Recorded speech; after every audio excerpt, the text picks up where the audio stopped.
দেখো বন্ধুরা, এই কোয়েশ্চেন্সটা হচ্ছে তোমাদের 2023 সালে প্রাইমারি টেটের কোয়েশ্চেন্স। 18 শতকে দিনের সংখ্যা ছিল। দেখো, এই কোয়েশ্চেন্সটা করার আগে তোমাদের যেগুলো জানার বিষয় দেখো কি তোমাদের জানতে হবে। এই কোয়েশ্চেন্সটা করার আগে আমরা কোনো বছরকে অধিবর্ষ বলবো না সাধারণ বর্ষ বলবো? কি করি আমরা? না, কোনো বছর যদি 4 দ্বারা বিভাজ্য হয়, অর্থাৎ 4 দ্বারা কোনো ইয়ার যদি 4 দ্বারা বিভাজ্য হয়, সেটাকে আমরা কি বলি? না, সেটাকে আমরা লিপ ইয়ার বলি। কিন্তু এই কথাটা হচ্ছে ইনকমপ্লিট কথা, অসম্পূর্ণ কথা। কেন না, কোনো বছর যদি শতকের বছর হয়, অর্থাৎ সেঞ্চুরি ইয়ার হয়, তাহলে 4-এর পরিবর্তে আমরা কি করব? না 400 দ্বারা ভাগ করব, তাই তো? তাহলে কি বললাম? যে যেগুলো শতকের বছর সেগুলো 4-এর পরিবর্তে আমরা কি করব? 400 দ্বারা ভাগ করব। যেরকম ধরো 1700, এটা হচ্ছে কি না একটা সেঞ্চুরি ইয়ার। কেন না, দেখতেই পাচ্ছ এখানে ডবল শূন্য আছে। এটা হচ্ছে শতকের বছর। এটা লিপ ইয়ার না নন লিপ ইয়ার সেটা কি করে বুঝবো? না, এটাকে আমরা কি করব? 400 দিয়ে ভাগ করব। তাহলে দেখো 400 দিয়ে যদি আমরা ভাগ করি, তাহলে এটা কিন্তু 400 দিয়ে ভাগ যাচ্ছে না, তার মানে এটা কিন্তু লিপ ইয়ার না। কিন্তু আমরা এটাকে যদি 4 দিয়ে ভাগ করি, দেখো 1700কে আমরা যদি 4 দিয়ে ভাগ করি, দেখবে এটা 4 দ্বারা বিভাজ্য। দেখো 4 4 16, তাহলে রিমাইন্ডার 1, 4 2 8। এবার দেখো কত থাকলো? না রিমাইন্ডার 2, তাহলে 4 5 20। এবার দেখো, তার মানে বুঝতেই পারছো এটা 4 দ্বারা বিভাজ্য। এবার তোমরা যদি 4 দিয়ে ভাগ করো, তাহলে দেখতেই পাচ্ছ এটা 4 দ্বারা বিভাজ্য। তাহলে তোমরা বলবে এটা অধিবর্ষ। এটা কিন্তু অধিবর্ষ না। কেন বললাম? যে কোনো বছর যদি কি হয় না শতকের বছর হয়, সেখানে 4-এর পরিবর্তে আমরা কি করব? না 400 দ্বারা ভাগ করব। এবার আসো অঙ্কতে।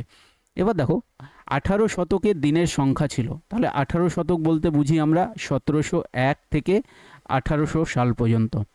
এবার দেখো 1701 থেকে 1800 সাল পর্যন্ত, তাহলে বুঝতেই পারছো কত বছর? না 100 বছর। 100 বছর। এবার আমরা খুব সহজেই জানি যে 1 বছর সমান সমান হচ্ছে 365 দিন। তাহলে 365 গুণ 100, তাহলে 365 গুণ 100। তাহলে এটাকে যদি আমরা গুণ করি, তাহলে গুণটা খুব সহজ। তাহলে 365, এবার পাশে দুটো শূন্য বসিয়ে দিলাম। এবার দেখো 36,500। এবার তোমরা জানো যে 100 বছরে লিপিয়ারের সংখ্যার অর্থাৎ অধিবর্ষের সংখ্যা হচ্ছে 25। তার মানে বুঝতেই পারছো কি আছে? না 25টি অধিবর্ষ আছে। তার মানে অধিবর্ষে কি হয়? না একটি দিন অতিরিক্ত থাকে। তাহলে কি করব? না এখানে 25 যোগ করে দেবো। তাহলে 25 যদি যোগ করে দিই, তাহলে দেখো কত হচ্ছে? 5 2 5 6 3, 36,525।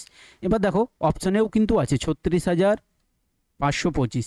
অনেকেই কিন্তু এই অপশান করে এসছো, কিন্তু এটা ভুল। এই আনসারটা কিন্তু ভুল। কেন? দেখো এখানে ভালো করে দেখো যে লাস্ট যে সংখ্যাটা, দেখো লাস্ট যে বর্ষটা আছে, সংখ্যাটা আছে, দেখো 1800। তার মানে বুঝতেই পারছো এটা শতকের, এটা হচ্ছে শতকের বছর। তাহলে কি বললাম? যে সেঞ্চুরি ইয়ার যদি থাকে, অর্থাৎ 1800 যেহেতু সেঞ্চুরি ইয়ার, এটাকে আমরা 4-এর পরিবর্তে কি করব? না 400 দিয়ে ভাগ করব। তাহলে 400 দিয়ে ভাগ করো, তাহলে 0 0 ক্যান্সেল।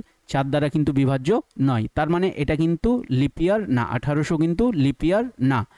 তার মানে বুঝতেই পারছো এখানে 25-এর পরিবর্তে তাহলে কি হবে? 24টি লিপ ইয়ার। তাহলে আমরা যেহেতু 25 ধরে নিয়েছি, তাহলে কি করব?